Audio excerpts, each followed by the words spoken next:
Welcome to the Round Ball Roundup episode number. I think this is the third one we're doing, Cameron. Is that correct? Yep, third one, I think. Yeah, third one. And finally, we've got a guest on. He'll come on in a few moments. We're just trying to sort out various things. But welcome to the show. We've got a big show today. National Second Division progress report got released earlier this week. I believe it was on Tuesday, with a massive sort of press release coming out earlier this week. Courtesy of the AAFC and Joey Lynch and Michael Lynch reports. So yeah, this is a huge step for the National Second Division. We can't really pull up a whole 55-page document at the moment, but joining us to discuss that will be Nick Galatas in very few moments. But Cameron, I guess before we go into that, what are some of your thoughts on this wonderful report that's come out? It's really good to see that they, what they're promising for the last. Well, since 2017, basically, they're starting to actually put the building blocks. And I think the big thing that came out of the report as a summary was they opened with it in the introduction. The second division is not like a dream for the next 10 years. It is something that is achievable in the next 2 or 3. And that's something that's really promising. And what the aims of the second division should be, personally, in my opinion, is that it becomes a pathway to sort of bridge between NPL football and the A-League, where you have players that are able to make that step up to the professional game using the second division, and hopefully moving on to overseas and eventually, improving the quality of Australian football. So it's very exciting. This is actually, the wheels are in motion now. Yeah, the wheels are definitely in motion, especially from what we've seen from that white paper from the the National League's working group in 2019, I believe in May or June, to where we've seen it now. It's quite a journey, and we're very close, I'd say, to putting in some, solid plans with the FA. Well, I don't work at the AAFC, but obviously Nick does, and I think this is a very thorough report. Definitely explains all the financials behind it. It's well researched, and there's plenty of research that's been undertaken as a comparison against other second leagues as far as Chile. So there's a thorough investigation has been made.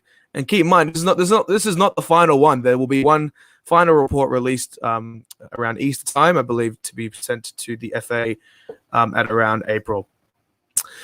So joining us will be Nick Galatas in a couple moments. But I guess, Cameron, before we go into that, do you have any some sort of blanket thoughts on the specificities of the report thus far?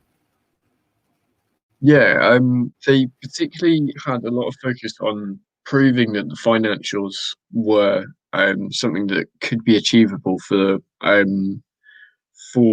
the clubs that are going to be involved. And it was like the report as a whole was a sort of stick it out there as this is something that is possible. And they went through all of the costs and all of the potential revenue for the league, and they said that the biggest cost will be for travel, and that would vary across where a club is based. And they said that the league would require. Each club would require a $200,000 fee for each year, and then the total cost would range between $750,000 and $1.6 million, which I'd imagine, we're going to ask about this, will be around where each club is based, because obviously travel costs are going to be much more if you're based in WA or South Australia than if you are in Victoria or NSW. And I think we'll definitely go into more depth with the chairman of the AAFC, Nick Galatas, joining us for the third time. Can you believe it? Welcome to the show, Nick, and it's been an absolute pleasure to speak to you once again. Thanks, guys. Thanks, Neil. Thanks, Cam. Thank you for having me. Brilliant. And I'll let Cameron take the field. We've got some questions courtesy of him, and we'll also go into some listener questions. But first of all, I'd like to wish you congratulations on this report and widely received amongst the Australian footballing public. And I'm praising, I think everyone else is praising the thorough research that's been undertaken, as we spoke about that before. for the work that you guys have done in the past 3 or so months alongside your partner group of 35 clubs. It's very commendable, and a cause for optimism in these very tough times. I'll let Cameron take the floor. Yeah, cheers. Thank you very much for coming on, Nick. It's a pleasure to have you on, and it's going to be great to pick your brain about this new second division. First question is, so obviously this is all about player development, trying to get players into better positions in Australia and overseas, and also trying to get more interest in Australian football. How are you going to see the academy players get through from the new second division clubs and get into the first team? Will you have an equivalent youth league, or are you going to allow the second division clubs to have their own NPL sides if the NPL is continuing? Cam, it's anticipated that the clubs will keep their NPL teams. So a little bit like what the A-League teams are doing now in the NPL. So there'll be a younger squad. You don't want to have 2 first-team squads, obviously. So what's anticipated is the second division teams will be playing in their competition, the national second division. That's according to our model. And the clubs that will participate will also play in their local NPLs, state, region, etc., using their probably fielding juniors all the way up to 20s or 21s or whatever the age groups might be. So that's what's anticipated. And just to, if I can pick you up, Cam, there on one of your opening statement, it is about player development. That's one of the major considerations, of course, but that's an outcome. So player development is one of those things that will happen because this competition will exist, and it will allow a higher level of competition than exists now in the 8 NPLs.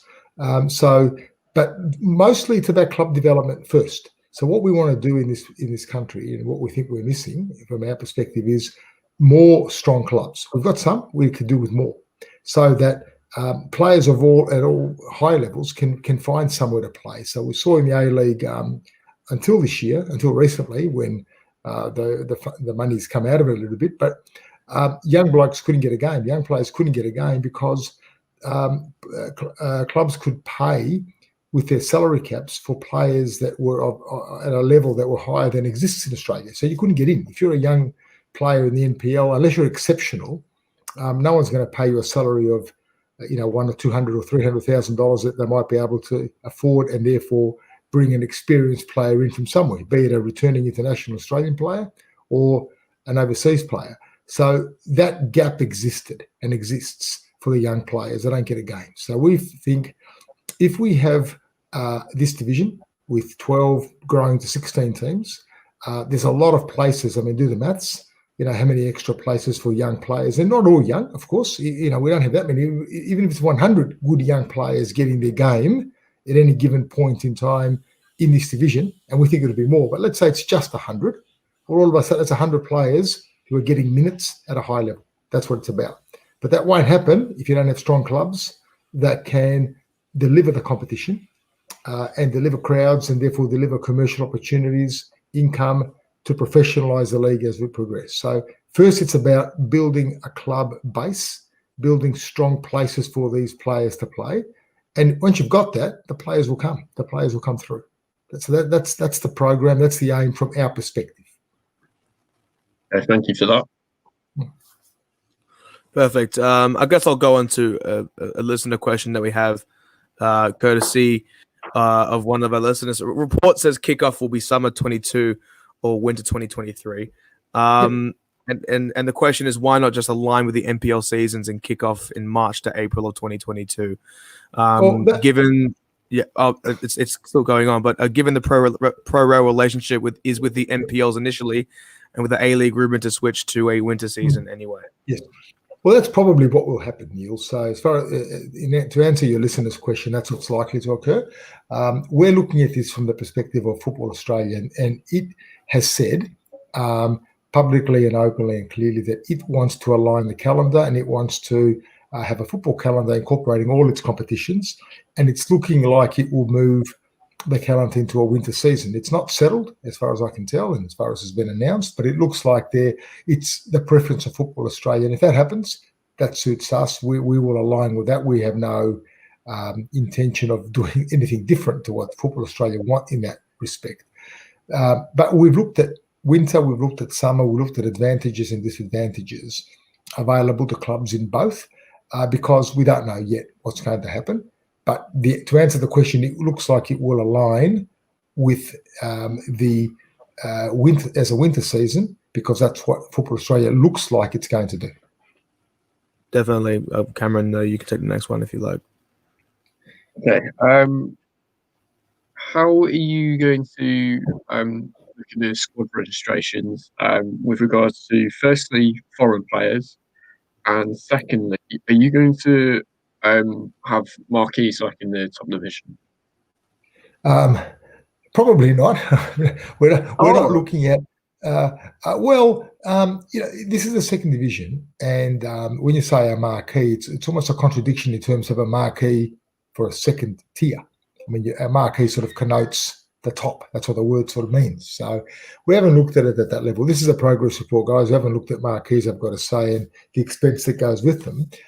The value that these clubs bring is existing infrastructure, a traditional base, an existing supporter base. We don't need to attract the supporter base. We've got one.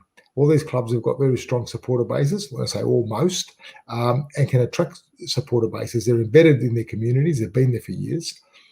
We think from a marketing perspective, while we acknowledge there'll be a marketing budget and marketing work, etc., really the most exciting thing that will happen is the fixture. We're confident that if this division is announced, is established, teams are selected, and it's, let's say, we're to commence in February or March in 2023 for the sake of this discussion, and we've got our first 12 teams, could be more that meet the criteria, but let's say 12, and the fixture comes out, I'm very, very confident, the clubs are very, very confident, that in itself is massive through the social media, through the media network. We'll be getting crowds to watch the clubs, and that's, I think, what's missing. We don't need to attract people to the game or to attract people to watch their clubs play through a particular player. Sure, there's bonuses, and sure, it's great to come and see a great star player every now and again, but you need to be going to watch your club in a competition you like and respect. And if you're waiting to go and see the marquee of the day from time to time, soon you'll drop off. You'll drop your interest. You can't maintain that over the long term.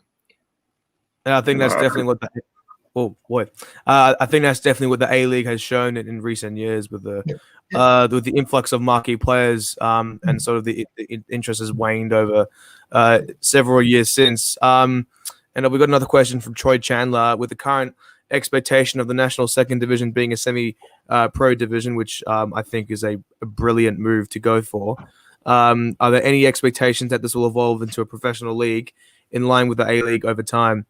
And he's also asked if there will be any sort of scope for, I guess, well, in this case, he asked for New Zealand-based clubs, but I guess that sort of just means sort of expansion clubs, if you will. Yeah. Yes, there is scope, and it obviously we all want to be as good as we can be. Everybody. I mean, guys, you'll buy your first house if you haven't at some point, and that won't be necessarily the one that you will ultimately, end up in.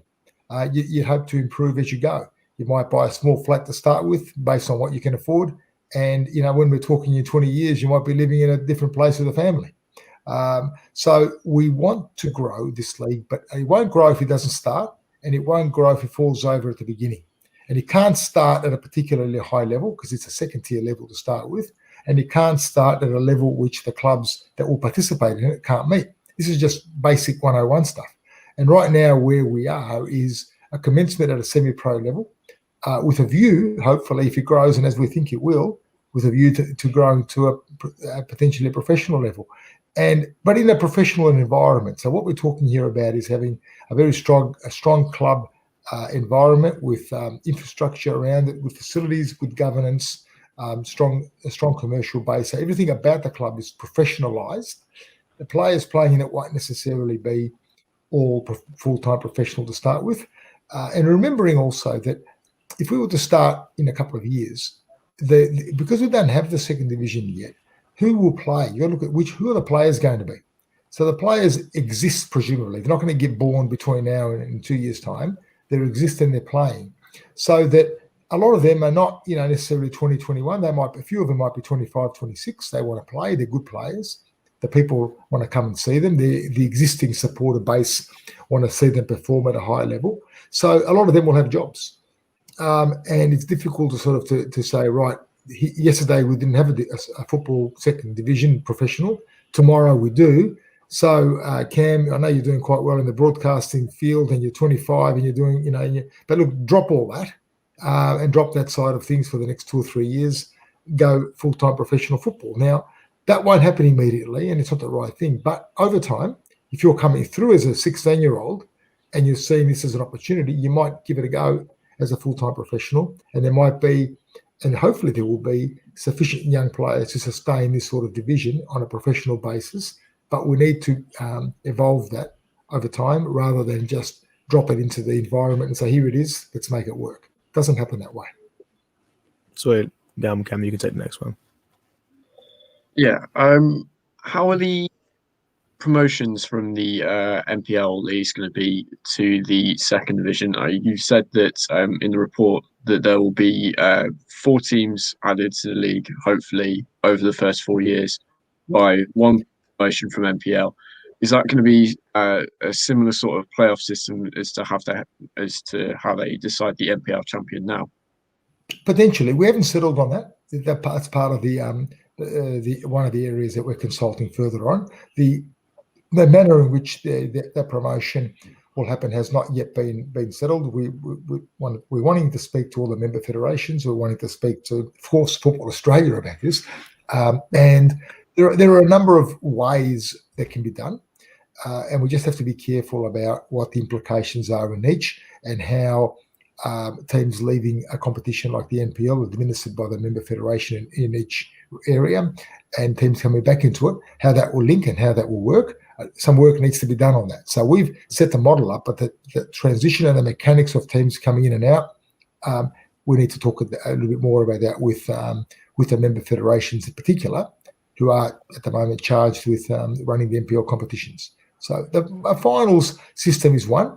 People have posited other ways, like if a Perth team drops out, a Perth team comes in, or there's a number of models that have been proposed. But we'd like to see, we're a merit-based competition, and we'd like to think that the best comes in, both initially as we're expanding and subsequently as we're promoting and relegating once we've reached an optimum level of teams. And I guess I'll just sort of, on that sort of note, in terms of that promotion relegation with the NPL and sort of the criteria that you've put in place for those national second division clubs. You mentioned that in the report that is, I believe, 3,000 capacity for these national second division clubs to come to the league. Is that strictly seated capacity, or is that just the whole ground? Because you see the FA Cup. It's not seating. We've set we specifically had to accommodate that number. Of course, there may well be clubs that enter the competition who mostly do have a 3,000 seating capacity. We don't know who the applicants and who the successful applicants would be on our model, but we're not starting initially with a seated capacity of 3,000. We're starting with the ability to properly accommodate, which includes, of course, facilities around the people being there. Would be catering, being, of course, toilets and all the like that cover all manner of facilities that go around it, but we're not talking about seated at this stage. Yeah, that really does it for me. Cameron, do you have anything else to ask Nick? You've had some pretty thorough questions thus far. Yeah, I have just one more question. So obviously it's going to be a big step to get, as you said, players are going to have to be semi-professional. It's going to be difficult for them to leave their jobs. You're going to need officials for the league. How are you planning on implementing them and getting them trained up for the second tier? Well, that's one of the areas in which we're working. I mean, we're not going to administer this tier. It's going to be administered, we hope, via Football Australia. We've posited a couple of options for that. I mean, if Football Australia doesn't want to or can't, or it's not for it to do, then it might be that we leverage a member federation to do it. But we're expecting that Football Australia will be the administrative body. And of course, officials will we expect come from existing officials, and hopefully we can train up a few more. It's one of the areas in which there will be a boost, so it will offer positions for players, coaches, administrators, and officials. It's one of the benefits of the league that it also assists us to or the game to produce more and better officials. Now, obviously that will emerge as we go, but as teams come out of one division playing another, it gives opportunities for existing officials from existing states to officiate. So what we're thinking is going to happen is that they'll come from the member federation. So when a game's played in New South Wales, they'll come out of that member federation and they'll officiate in these matches. Okay, thank you for that. Yeah, brilliant. And I actually had a question before. I've actually lost it. Never mind. I'm sure more of these questions will be asked in the coming months. Obviously, best of luck for your. I guess in terms of like timelines, I guess is sort of a segue into sort of I guess concluding this timeline. So end of March, early April, we'll see the final report. Will that be presented to the FA? Is that correct? Yeah. We're hoping. I mean, we're already, time flies, as you know, guys. It's already the end of January. January being a difficult month. We've already started the next steps in terms of consultation. We're already starting to make arrangements to meet with people. Obviously, holiday season. I'm, in a t-shirt. I'm on holidays at the moment this week, although I'm doing a lot of this and other work. But so we're hoping that the consultation phase moves quickly and smoothly over the next month and a half. And we've set a time for early April to release the final report. We're aiming to keep to that. One never knows. There's always a bit of slippage. But ultimately, what we aim to do is to have a report that we can present to Football Australia. Now, of course, what we also hope might happen is that as Football Australia works through this report that we've only just released and they've only received it, we don't know how they would like to work together with us. It may be that we work together during the next phase to bring this to fruition, so that they've had their input into it even before it's presented to its board. So there's a number of options. But ultimately what we want to do is say to Football Australia, here is a robust report that's been prepared by us in consultation with the stakeholders, hopefully with significant consultation with Football Australia, so that it can be adopted by its board and the implementation rollout can start. That's the aim. And the aim that we all hope, you see these FTBR articles, National Second Division plan for 2019, 2020, and then 2022. Hopefully we can stick to that date, or 2023. Obviously a very, very bright future ahead for Australian football, and hopefully the day comes where I can go and see my local side, not in the Melbourne city centre, but in the suburbia, play some professional or semi-professional football at a very high standard. Thank you very much, Nick. We have to start. If we don't start, you'll be having this conversation with someone else. There'll be another radio show, and there'll be two other young blokes talking to some other old bloke in 8 years' time, saying, if only we could do this. We've got to start. So we've got to look forward to seeing it. And it's the furthest that we've ever been, and hopefully there's no turning back. Thank you very much, Nick. Right. Enjoy your holidays, and we'll catch you soon. Thank you very much. Thanks for having me. Thank you. Yeah. Good night. Bye. Yeah, very thorough. He's always a fantastic bloke to talk to. Nick Galatas, once again. A lot to gauge from that in terms of potential expansion sides, in terms of marquee players. A lot that has not been answered this week in the media. But I guess we'll move on if you'd like. I don't think have you got anything else to add on, Cameron? No, he was fantastic. He's certainly changed my view of how the second division is going to work. It was a much clearer picture. Oh yeah, much clearer picture, and definitely all positive in that environment. Not all positive in the A-League, as SBS have actually just come out of the report. There's obviously a big rift between the clubs of Sydney FC and Macarthur for the ticket prices. And Dave Lewis has managed to secure an interview with Sam Kreslovich, who was the, I believe, chairman of Macarthur. No, he's a director, never mind. Bulls backfire in sort of, they're charging $50 for tickets in the away end. That is just unacceptable, in my opinion. And there's a bit of beef going on with CEOs claiming that they reciprocate this, like he said, she said. This is bickering almost. Rightly so. This is ridiculous. This is really, really sad that there's fans are being charged $50 to support their club within the same city.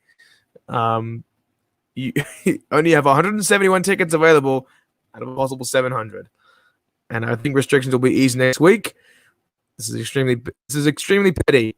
However, it is not somewhere which the game has to travel. We don't want to become an elitist sport, be that development pathways or to view our game. The Big Bash will cost you $10 to get into a game. In fact, they're playing a double header on Australia Day next week, and still $10 to get into that game. So this is not encouraging at all. Yeah, the football fans should definitely not be priced out of the game. The football is for the crowd. It's to enjoy. It's for people to spend time, get away from everything, and just for 90 minutes think about something else that isn't their day-to-day life. It's only one thing, and it is about what's on the pitch and the colours that you wear.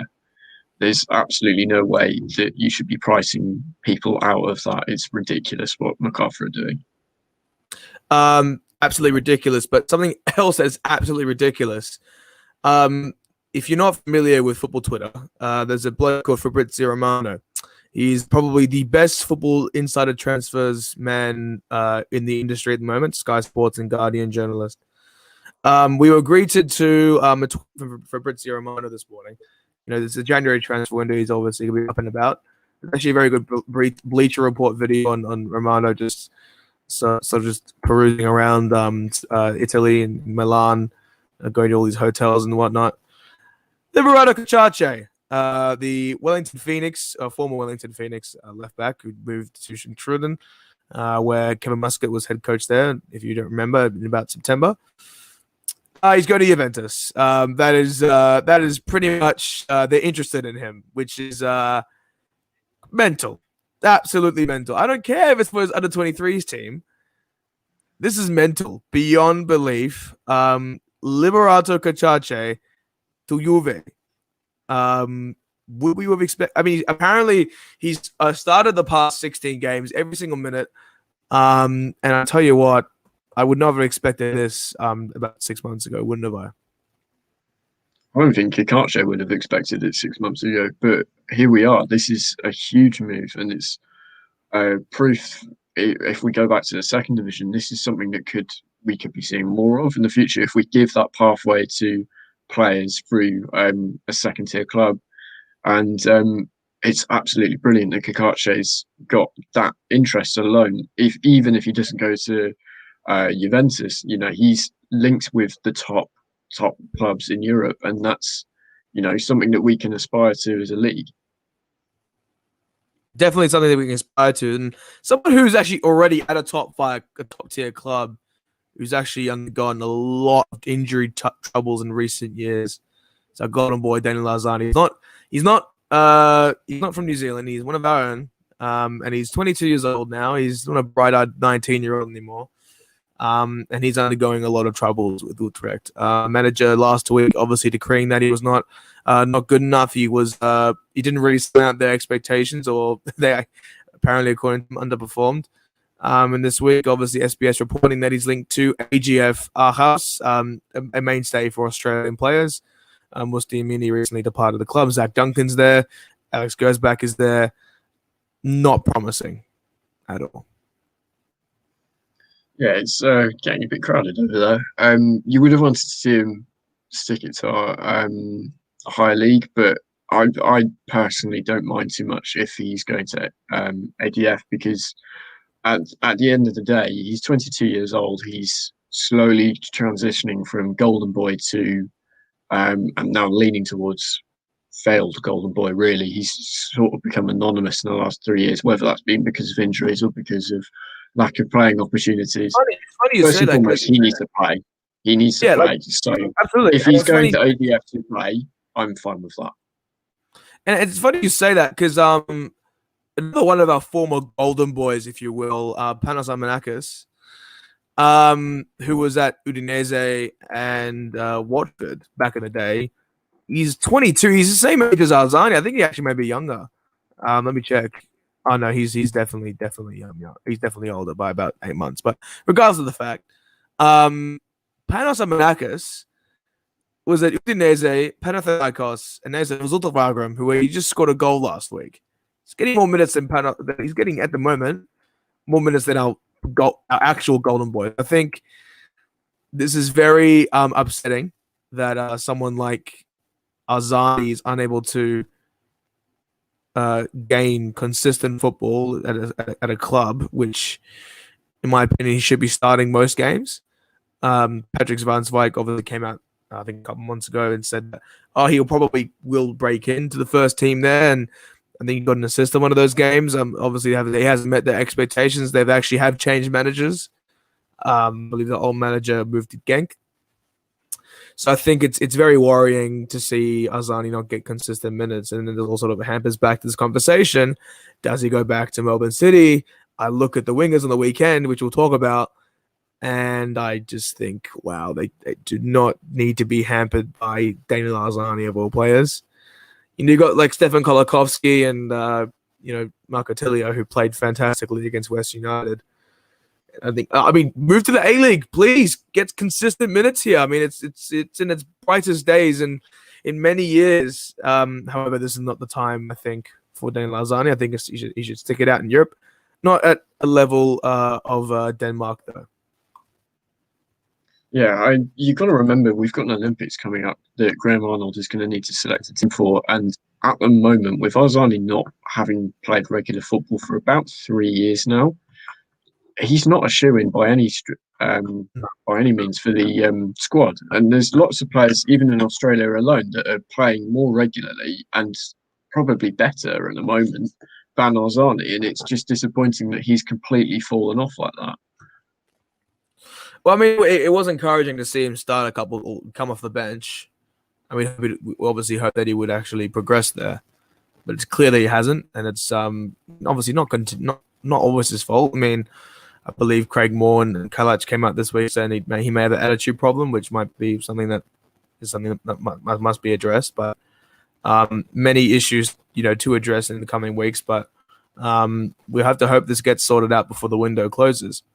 Moving into our standard A-League previews, we've got a lot of stuff to go on. We've pretty much got the original derby, the original rivalry, Melbourne Victory versus Adelaide United. We've also got the Sydney FC versus Mariners game, which we'll go into to start us off. As I put up the highlights package, we always do. Oh, we do not need that. Quite a drab Sydney derby by all respects. Obviously, the draw was, I guess, a decent result for both sides. Now the Wanderers are now top of the table, but Sydney FC have got plenty of work to do. They didn't really impress heavily in the second half. As you can see, obviously, they did get that goal initially to put them in front in quite an empty stadium, Australia, as there was obviously a limited capacity. But Cameron, I guess, what did you make of, I guess, the 25th? I actually said it wrong last week. I said it was the 26th edition, 25th edition of the Sydney Derby.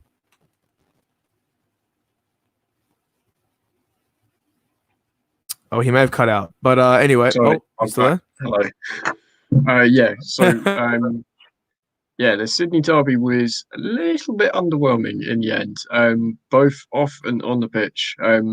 It's very disappointing to hear stories from the active support in both ends, where when you think about it, it shouldn't really be double standards. People come to these derby games for the atmosphere, so either you're allowed to have one or you're not. You can't have it for one team and not the other. It just doesn't sit right with me. And then on the pitch, Sydney FC were definitely disappointing. They should have come away with a win. They were by far the dominant team in the first half.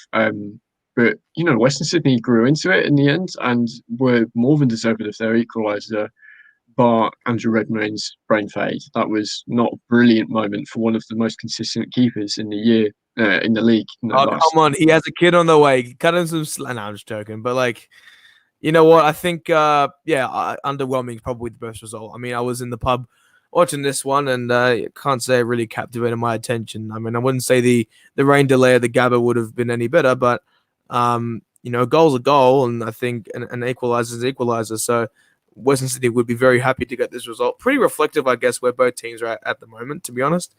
Obviously, Sydney FC had that break, and, Western Sydney are just getting into their regular football at the moment, where they also got a win against the Mariners, which we'll watch in a couple of minutes. But it's funny, actually, these two sides have already faced the Mariners. But really, I think for the Wanderers, they're just trying to find their mold and really try and sort of adjust. And I think the chemistry is slowly coming along. Ziggy Gordon obviously got that goal last week. And, there's definitely scope for improvement. It's a matter of time, really, in my opinion. Bernie Beanie's looked... Well. Sorry to cut in, but that is a soft penalty to give. I mean, he's not got anywhere to go. I think it's a little bit harsh on him to give a penalty for that. And I think I think really for Sydney FC, it's a matter of just maintaining their consistency. How long can they have Acosta Barbarouses and Trent Bahaja front two? You really should be scoring outfield goals against Western Sydney. Let's be honest, they don't have the strongest defense in the world. I mean, Ziggy Gordon's okay. He's a bit short, but besides the fact, you've got a pretty inexperienced. I think Mark Natter started against the Mariners, which was interesting. He played very well. I just feel like Sydney FC should have just capitalized on their chances. They also were, dominating the stat sheet as well. Not when they dominating, but they had the upper hand on the stat sheet in the end. Just pulling it up here, that it was 6 shots on target to 4, and I wouldn't say they dominated, but they definitely looked better in their attacking phases. But it's a matter of time for when the Sydney FC side really starts to hit and fire all cylinders with Bobo coming back in the coming weeks. We on to Western United versus Perth now? We are, and Cameron, your team actually played. Can you believe that? Actually, I'm not sure. Let me just check what's next in terms of... Oh, no, it's actually the Mariners game, but we'll look at the Mariners, talk about the Mariners a little bit if you'd like. But, I guess the Mariners, look, 3 games, 2 wins, 1 loss. Can't complain. They've been okay. I mean, a wonderful story came out about Ruan Tongic and his neighbor today. I mean, they looked okay against Western Sydney. I mean, it was a very entertaining game, especially the Matt Simon stuff was quite good to see, quite enjoyable. Obviously, not too much animosity leading up into the game, but obviously there was a lot of pent up aggression over the course of the fixture. Matt Simon doing what Matt Simon does, and really just shouting at Ziggy Gordon impressively. They dominated this fixture. They had 14 shots to 7.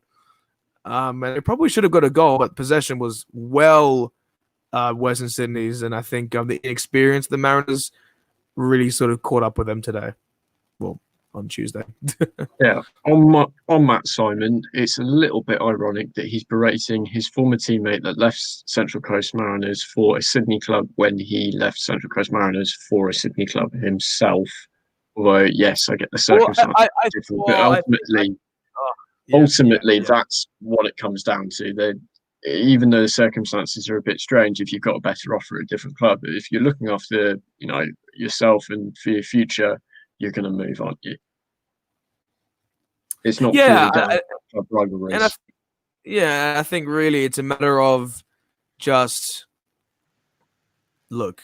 There needs to be a transfer system. Obviously, it's been well established with this white paper, which is, you know what? If you were to give me the 2 reports that came out, I guess the white paper and the NSD report, you know which one I'd pick? Obviously, the white paper. Obviously not. I think the National Second Division report is way more entertaining to read. But regardless of the fact, Ziggy Gordon's case is something that will be addressed in the coming months. But I think we're sort of detracting away from this fixture. The Mariners are fit enough to play finals football. I think that's something that has been sort of been notified over the upcoming weeks. Daniel De Silva was outstanding as well, and I think he's really starting to fulfill his potential. And I think he's 23 now, so from going to AS Roma, when that move didn't actually eventuate, to now he's really come a long way, and also the sort of the stash that he had with the Mariners management. Look, Nicola Muller's been very good this season. In all honesty, he's been very good, and also props to the Mariners crowd for actually selling out the stadium. Obviously, COVID restrictions, regardless. I was very enthused by the Mariners' performance, despite the result. I think it's a matter of time before we see them coming into their own, especially with their foreigners coming into the mix. Urena and those Eastern European signings they have in the pipeline. Yeah, and I think a couple of the players that stood out for me, one of them was Josh Nisbet. He's a very, very good young midfielder that's he's stepping up with the big boys now, and he's putting on a show, and he's definitely competing as well as those that are have got a foot on him in terms of height. He's definitely one of the most crucial players for Central Coast so far, and it's been very, very good to see him develop and play regular football in the A-League. Yeah, it's fantastic and extremely encouraging to see that. Let's move on to the original rivalry. We've got a big game. We've got Melbourne Victory versus Adelaide United. You know what? Let's double this as sort of just a Perth Glory preview as well. But first of all, congratulations to George Timothy for making his professional A-League debut. Obviously, coming on. This game was entertaining, start to finish. As we see, this goal was, I guess, subpar. Brain fade from Delianov, as you did text me last night, Cameron. I didn't watch the whole of this game as I had some volunteer commitments, but 5-3 probably should have been a better performance by Perth standards in terms of the output that they had. But for Richie Garcia to get this result in his first game as an A-League manager, it's quite impressive, isn't it? It's a statement. Adelaide were one of the better teams at the start of this season, and definitely very, very impressive so far. So to come out and hit them for 5 straight away, first competitive match since early December, really, and it completely dominated them from the first whistle. It was kind of Perth to give Adelaide 3 goals at the end. We had young players on at the end. Riley Warland came on. Keep in mind, Riley Warland came on. Yeah, Riley Warland was at Fulham. Like, this guy has played like very high up in the tiers. He's only 18. He's younger than me. Like, Daniel Steins played very well. Like, this is what happens once again. It happens back to this national second division argument. If you give these guys opportunities, who play often in the national second division, you never know where these guys can. You never know where they can go. I think Perth looked extremely impressive, very well set up. You look at this defensive line, even though they conceded here, they looked very consistent. Richie Garcia's managed these boys very well. We'll see a very unfortunate error there for Nathan Konstantinopoulos to get that goal. But boy, they look nice. It's funny how they've gone from 13 fully signed players to the squad they have now. I mean, they're starting a 16-year-old right back, but he put in a shift, didn't he? Josh Rawlins.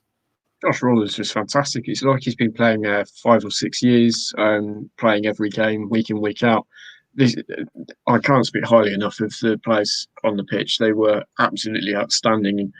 I made a call with Neil yesterday, and I reckon Perth are going to win the Premier's Plate this year. And it's audacious. You know what? I reckon you should get on like your betting apps in the UK and maybe bet on that. But I'm not entirely sure. I mean, Keogh put a nice ball here for Bruno Fornaroli, which is really a tap-in. But just, that looks nice. Bruno Fornaroli scoring again is what you want to see.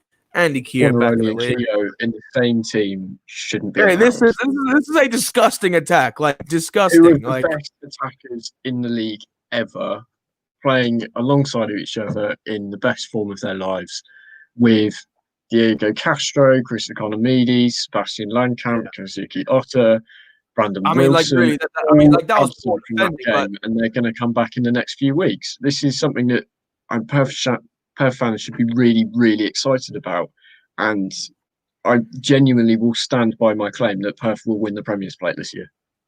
I think, yeah, much to be said about Adelaide United as well. Obviously, we need to talk about them as well for their game against the Victory, but defensively, they were horrid. Centrally, I thought most of the goals were conceded in that central position, or the fault of the central defender. I think Jakobsen was particularly poor, which does happen often. And that's obviously why they brought Yao Abudu and Timotheo on.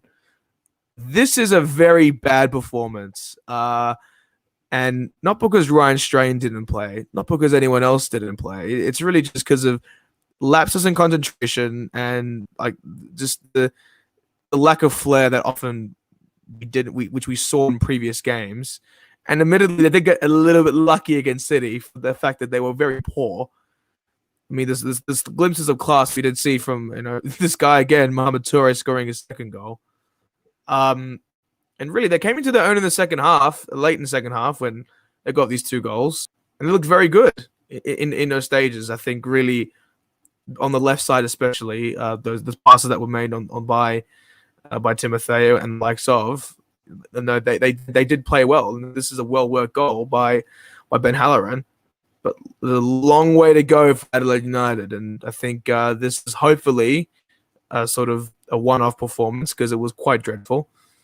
It's a matter of seeing where they'll move forward, and I think playing against the Victory, a team which has also essentially had not a lot of time to prepare. They won 4-0 in the preseason friendly against Altona Magic, but there's plenty to talk about. Moving on to the next game, we have Melbourne City obviously played Western United, but we'll talk about Western United here. They dominated this first half. They dominated this first half and they got the goal, which they needed. Ivan Vujika hugging Mark Rudin, which was an interesting play there.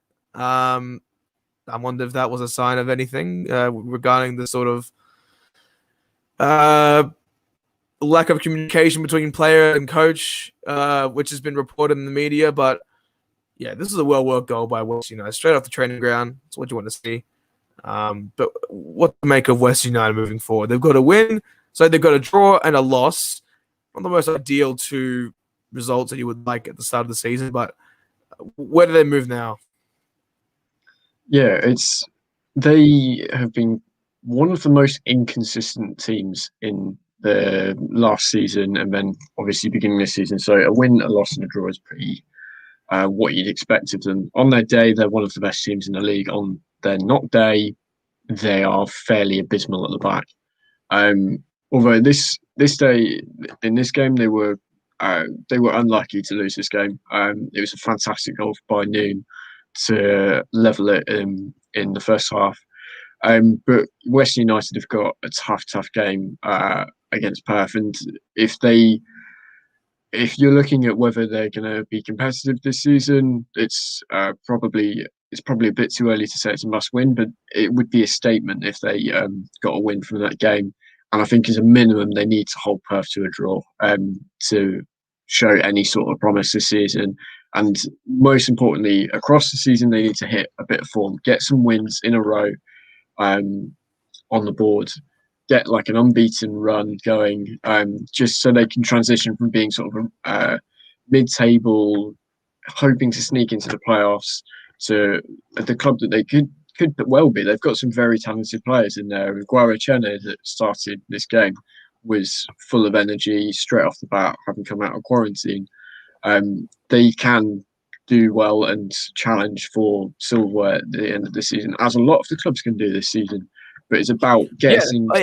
Yeah, it's very funny that you say like a lot of clubs can compete. Like, look, West United with a more structured side, you can tell Mark Rudan's got that, sort of game plan long instilled within the team. And I think really, again, just they looked tired in the second half, perhaps because of the lack of sort of match fitness that they may have. Like, these balls you should be latching onto fairly easily, and I guess this assist from Stefan Kolakovsky, which we'll just see in a couple of minutes, really showed that they should have won this fixture. West United, I think they definitely looked better. Diamante didn't do too much either, and I think they definitely operate on the wings, which I think in this game they were exploited through that sort of defensive line. Dylan Parias didn't play, which was, I guess, something interesting that he got dropped. Imai looked very good. However, this was a brilliant ball, first of all, and I think just the lack of concentration there to actually eliminate that ball definitely put them in a very adversarial position. And I guess I'll just touch on the victory a little bit. Obviously, Justed scored 2 goals. Ryan Shotton will be coming into the mix now, which is great to see. But I expect that victory should be able to take that one of Adelaide. It's a matter of time, really, to see what the victory can do. They were very unfortunate to lose against the Brisbane Roar in that way. But as we go into next game, we're talking about the Wellington Phoenix versus Newcastle Jets game.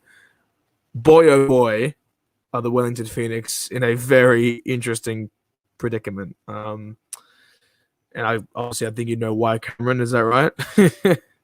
Yeah, both clubs actually have been unimpressive so far. Although Newcastle Jets, obviously, we know what's going on behind the scenes, and we know how difficult it is for them at the moment. In terms of Wellington, they've struggled so far. Although against MacArthur, they should have got something from that game, bar the referee. We've gone over that already. The refereeing decisions in the MacArthur is fairly appalling. But for Wellington, this is a must-win game. If they want to be, I was actually talking more about the fact that they lost 4-0 against Wollongong Wolves. To be honest, which I yes, there is also that. Which is look, no disrespect to the Wollongong Wolves. NPL clubs beat A-League clubs, and it's FFA Cup staple. When an NPL club is about a month into their preseason and winning 4-0 against a full-strength Wellington side doesn't fuel me with much confidence. This Denzaki goal was quite unfortunate. Unfortunate for the Jets, obviously. They look good, the Jets. Like, they look good. They just lack the finishing touch, I feel. And I think, obviously, Valentino Ewell was an absolutely amazing pickup, and he's been pretty good so far. Obviously, we talked on last week or the week before that. He doesn't perhaps possess the awareness yet, the finishing touch, and admittedly, his 2 goals haven't been all class, but he's certainly finding his way in the A-League, having had limited minutes at West United last season. Yeah, he looks a good player. It's strange because he's playing in a sort of similar position to Max Burgess was at Western United. So, considering that Western United was so keen to keep Max Burgess when have Valentino Ewell in their ranks. Obviously, Ewell's not shown that he can do it in the league, but he just didn't get a chance there. So it's really good to see him make the most of his opportunity with Newcastle Jets. And if he stays fit, that's crucial for Newcastle at the moment. He's been and it's really Rabbi Najarian again, who is exciting me a lot. This guy has an abundance of quality, which hasn't been explored yet, really completely at A-League level, to bar a couple bench appearances. But apparently he's got more match minutes this season in the very few minutes that he's had. He apparently he's had more match minutes this season at Newcastle than 3 games or 4 games that he's had in the entirety of last season at City. So this is a well-worked goal. I think the fact that Ewell was able to launch onto the cross by Rabbi Najarian is impressive. 2 guys who were unfortunate to not get their game time at their respective Melbourne clubs, and to now come into this environment and really thrive is fantastic. And regardless of the fact that they win or lose or draw, if the Jets had a transfer system in place, they'd be able to buy Najarain and sell Ewell. Like these are the things to talk about, and this is I guess hammers back to the young players getting opportunities. Dylan Wenzel Hall is another one of them who's got more opportunities this season. Who scored a double today against the Jets. The Jets are okay. I think they lack experience in the finishing touch.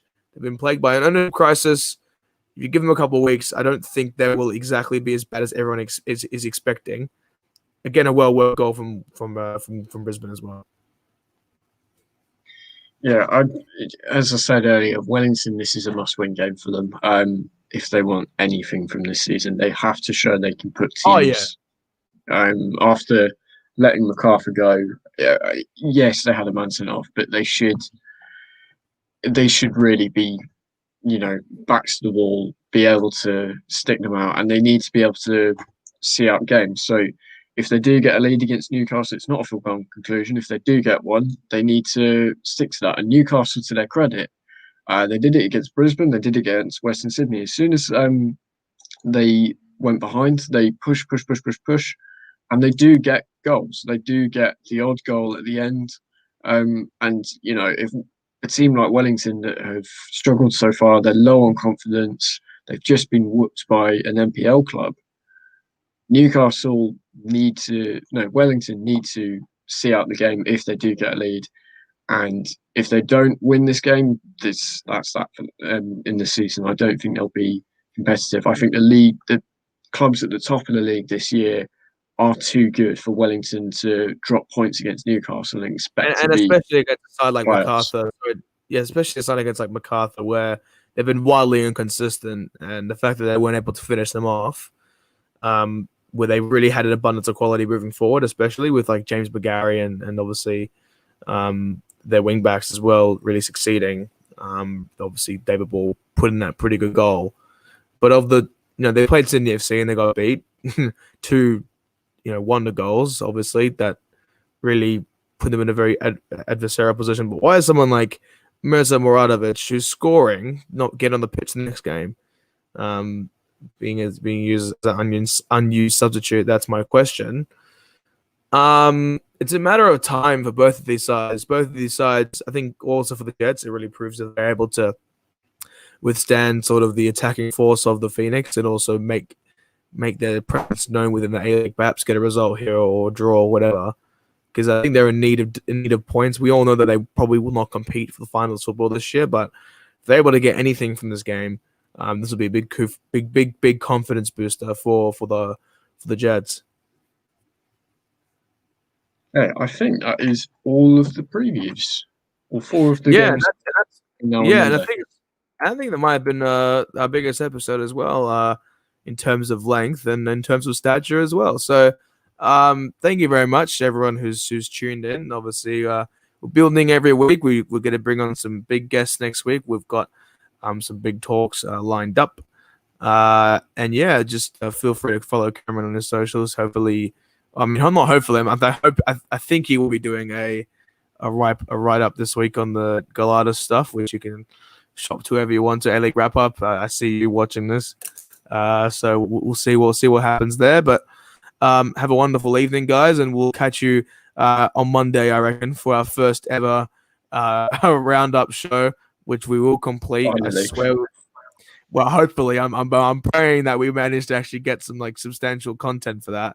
But hopefully that all goes well. See if you're volunteering this week. Yeah. No, I'm not. I'm very confident I'm not. But we will be talking. We've left out Zanzi FC, like this glaring like chasm that we're looking at. Being Zanzi FC in the Greek second division. We'll be talking all about that more on Monday. We'll be getting Peter Oglos from the Greek Herald to come on and speak about our favorite Greek club, Zanzi. See, you actually got a 98th minute winner in their game this morning, which was quite impressive. They're getting results. They're getting results. Popper is working his class. Popovich is doing what he needs to do. Top of the league, mate. It's what you want to see. And Josh Brillante with the first goal of the Popovich era and Matt Yeoman with the going goal, which he will claim is not, which I haven't actually seen the highlights yet because they're very hard to get on YouTube, I'll be honest. They're very hard to see, very hard to access on YouTube and the likes of, but hopefully in the next coming years, we can hopefully get some Greek Super League 2 rights in Australia. Optus, I'm looking at you. They get promoted. Yeah, promoted. Super League. I mean, I think there's a streaming platform for the Greek Super League for worldwide. Is that correct? Why would I know? I know Peter's been watching the game, so we might have to ask him. But yeah, you know what? We'll see what can happen, and hopefully there'll be some more great A-League football coming this weekend. I will be at the Western United versus Perth game, so hopefully I can terrorize you with the performance that happens there, but we'll definitely see. Oh, here we are. Peter has actually replied. ERD is currently the streaming platform, and crazy scenes are starting to join. Yeah, he's coming on. Peter's already in the action. Great to see you, mate. And hopefully we'll catch you on Monday. We'll have a nice chat about Zanzi, and obviously pretty interesting predicament they're in with obviously Sydney Olympic being the partner club. Oh, actually, no, not being the partner club, being the sister club of Zanzi. So yeah, that's the way to put it. But yeah, Australia Day next week. Cameron, wishing you well currently in the UK lockdown. The cases are coming down now, which is good to hear. Slightly, but we're still going to be in lockdown for March, probably, I'd imagine. So I'm looking forward to a lockdown birthday next week as well. Oh, it's your birthday next week? 29th of Jan. No, it's not, is it? Yeah, so never mind. It is. We'll have to get you a present. I don't know what can we do. I don't know. We'll see what we can do. Anyway, yeah, I think we've definitely drawn us out as long as we can. Thanks to Nick Galatas for coming on the show. I'm not sure if I mentioned that already, but yeah, he was the funny character, isn't he? So yeah, he was fantastic. And yeah, we'll catch you guys on Monday and enjoy that big action this weekend. Got plenty of football and plenty of rivalries coming soon. That's all for myself and Cameron, and we'll catch you guys soon. Thank you.